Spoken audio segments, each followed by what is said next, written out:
Zafar Islam, let's talk about the fact that this has now been an election where we haven't really heard so much about the Gujarat model of development. What we've heard instead is mandir, aap banaoge, nahi banaoge, temple and so on and so forth.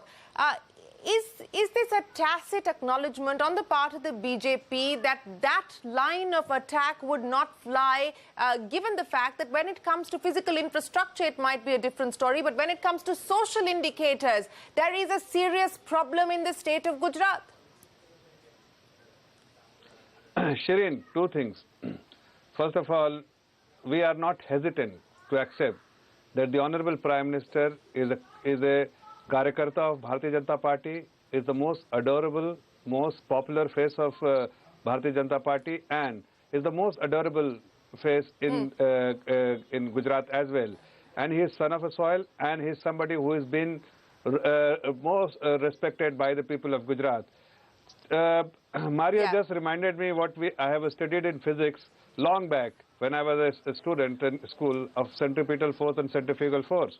And I think I must remind you what we have all learned as a childhood, in our childhood, that misleading some people is very detrimental, and Rahul Gandhi comes across as a detrimental force for the people of Gujarat. Because what he's trying to do is misleading the people of Gujarat. What he's trying to do is just committing something which cannot be delivered, which is unconstitutional, and something which everyone is asking him to respond. That how even today's that's the reservation issue. That aside, that's the reservation issue. No, that's the reservation issue. But that aside, but the BJP is not talking. No, one more thing. Yes. No, even they are trying to dent the social fabric of the society, because if you see the manifesto of Congress party, what they are promising at one hand this reservation, something which is constitutionally not possible, and second, the revenue, they are fully aware this is only 90,000 crore, and what the commitment they are making is more than 1,20,000 crore. How they will deliver? How they will deliver? Because they are saying that they will reduce the petrol prices by 10 rupees. I am asking a question to Priyanka, Chaturvedi, who is the spokesperson of Congress party. Tell me, you have a government in Karnataka, you have government in Punjab. If you cannot reduce 10 rupees there, how can you reduce here? Yes, poll promises are made on the campaign trail which are not adhered to post the elections, and it happens for both political parties that are in the studio this evening. But let me go back across. Maria, you wanted to make a very quick point before I get Rajiv on the other issue that I wanted to talk about. Go ahead. Yes, both the sides are talking about reservation. Is it resonating on ground or not? It's very easy perhaps for the BJP to dismiss Hardik Patel as a non-issue or a non-factor in this election, Shereen, but he is not. Because I attended one of his rallies in Nicole in Ahmedabad, and the kind of crowd that he is drawing is something that is worrying the BJP, let's not forget. And a 23-year-old is emerging out of nowhere and has become as much popular, and he is talking about reservation issue. Yes, it may not be constitutionally possible. I did speak to some youth who were outside the rally venue, Shereen, and I asked that specific question that BJP says, and that Harish Salve has said that this is not constitutionally possible. Their answer was that yes, it may not be constitutionally possible. What in turn it will do is that all those who are part of the reservation, who are beneficiaries of the reservation, will be out of it. So they are looking at a long-term solution, perhaps, where there will be no reservation system at all. And it may be a skewed logic, but some students tend to believe that.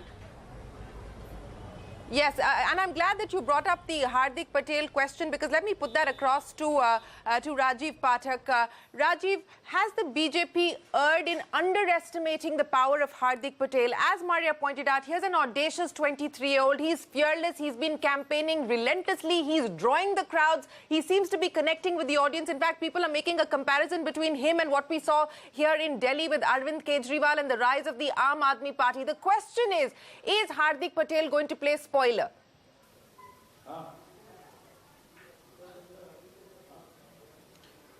See, Shereen, let me tell you that BJP has not underestimated Hardik Patel.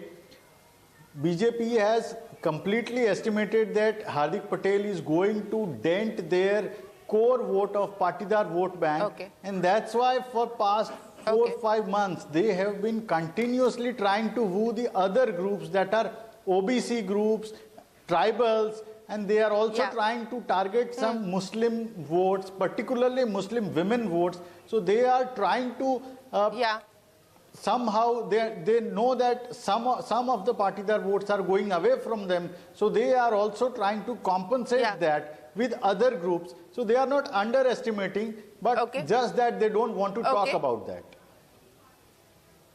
Just that they don't want to talk about it. But Rajiv, do you believe that it is going to be a significant dent that Hardik Patel will make when it comes to the BJP's performance and the BJP's quest to bag another victory in Gujarat?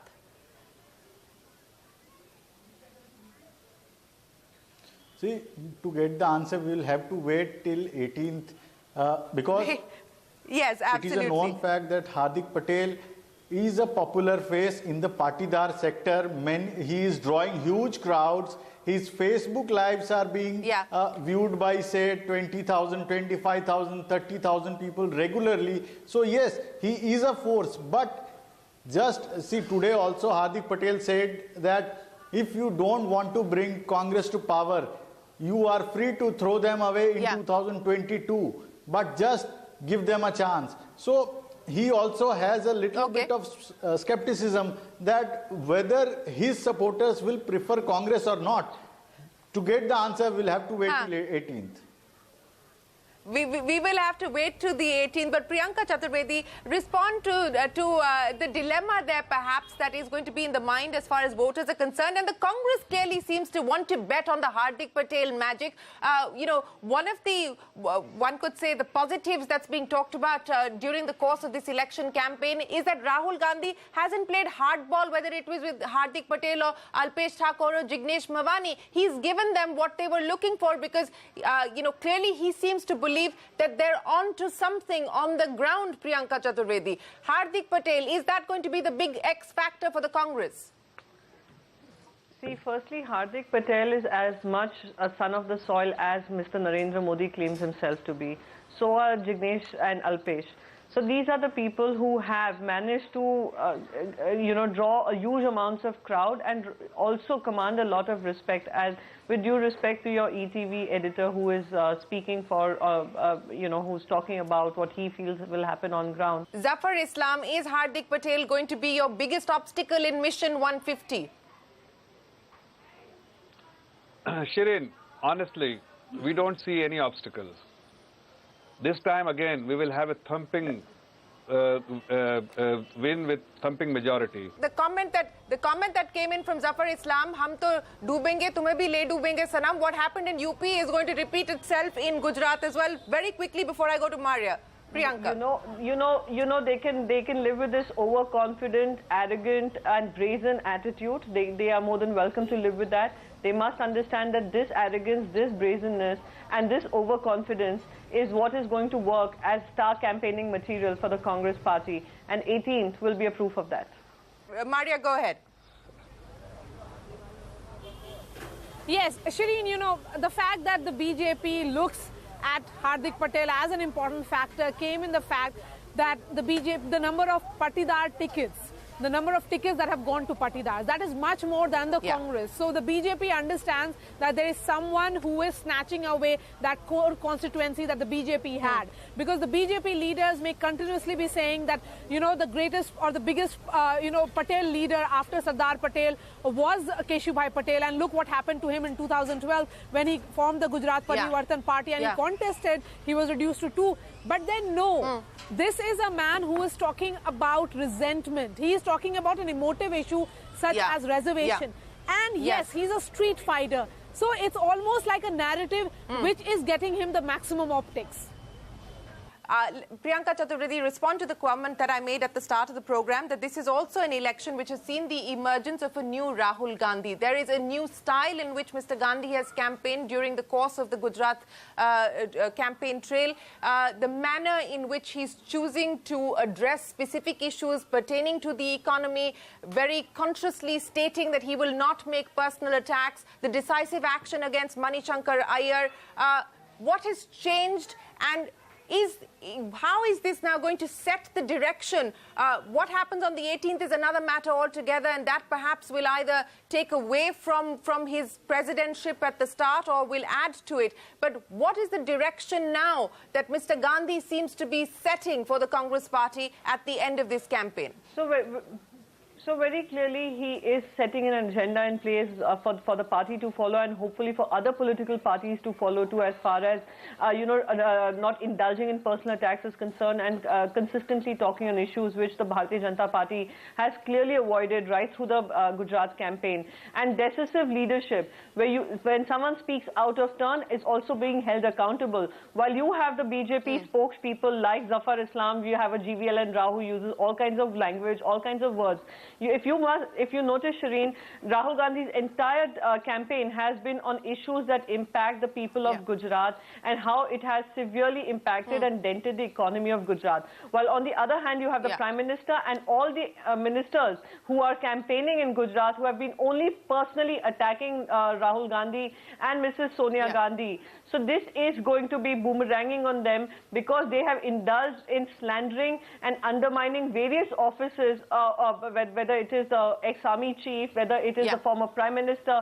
They have done things like this. So people are observing that. And people are definitely observing the difference between a campaign run on issues versus a campaign run on, personal attacks, slander, and all kinds of lies. Okay. All right, two final questions, and let me come to Maria and Rajiv Pathak with that. Zafar Islam, I'm sorry, we're running out of time. Maria, let me start by asking you. The last few weeks, we've also seen the BJP talk about the Hindutva card. We've also seen the Congress, by the way, talk about Rahul Gandhi being a Janayodharu Hindu, visiting temples. It's been almost a sort of battle to who gets to the temple fastest. How much traction is that getting on the ground, Maria? Not much. Not much. I think people in Gujarat are largely talking about local issues. They're talking about issues that impact them. So be it education or issues of infrastructure in certain belts, even the issue of, jobs, farmers' distress. These issues are important. But, religion, because it's a laboratory of Hindutva politics, a BJP citadel of 22 years, it is playing on emotions. And I think, the sense of urgency, and a quick point on Rahul Gandhi himself and the campaign here, Shereen, there is that sense of urgency that we are seeing in Rahul Gandhi's campaign here in Gujarat. For them, within hours of that statement coming from Manishankar Iyer and the entire, the sacking that happened, the Congress trying to contain that, that is what we are seeing. It was not there in Congress campaign. Rahul Gandhi himself almost parked here, going to various temples. He, though, during the course of the press conference that he held today, he said that it's not for the first time that he's visiting temples, that he visited Kedarnath, and which is not in Gujarat, and that every temple that came on his way, he happened to visit it. But then there has been a conscientious effort here. BJP wants to project him as a Hindu, as much, if not much more than Narendra Modi, but definitely a Hindu with perhaps a different direction of his own understanding of politics. Sure. Okay, Rajiv Pathak, I'll give you the final say on the issue of demonetization and GST. There is anger, there is resentment, but is it enough to get people to vote against the incumbent?